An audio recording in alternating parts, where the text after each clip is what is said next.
Drainage వ్యవస్థను మరింత పటిష్టం చేయడానికి ప్రణాళికాబద్ధంగా చర్యలు తీసుకుంటున్నామని రూరల్ ఎమ్మెల్యే గోరంట్ల బుచ్చయ్య చౌదరి స్పష్టం చేశారు.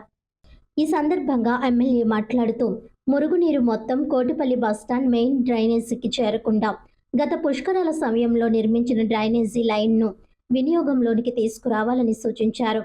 అండర్ గ్రౌండ్ సిస్టమ్ ద్వారా రైల్వే భూమి నుంచి వెళ్లే లైనుకు సంబంధించి రైల్వే మరియు మున్సిపల్ అధికారుల సమన్వయంతో పనిచేస్తే సమస్య త్వరగా పరిష్కారం అవుతుందని తెలిపారు.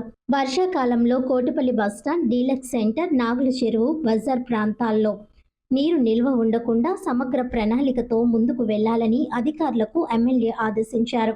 ఈ పర్యటనలో మున్సిపల్ డిఈలు మాధవి, సత్యనారాయణ, కుమ్మరి శాలివాహన కార్పొరేషన్ డైరెక్టర్ దాలిపట్టి వేమన, శీలం గోవింద్, బూరా దుర్గారావు, కొప్పిశెట్టి చిన్ని, పల్లి సాయి, సింగవరపు సత్యనారాయణ, నరసింహమూర్తి, బంగారు రాజు, రవికుమార్ తదితరులు పాల్గొన్నారు.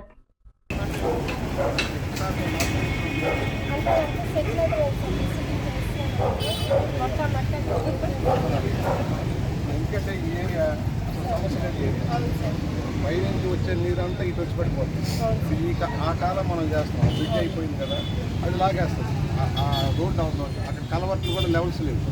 ఈ కలవర్ట్లు లేదు. మన ఏం చేస్తారు, ఉదాహరణ లీక్ లేకుండా చేసుకుంటున్నాం. 3 ట్రైన్లు ఉన్నాయి ఇక్కడ, 3 లీక్ లేకుండా ఉంది. పై నుంచి వచ్చేది మెయిన్ రోడ్లో అంతా ఇటు వచ్చారు. కుమారి టాంక్ అదే సార్, మెయిన్ రోడ్లో మనం కలవట్ పెట్టుకోవాలి.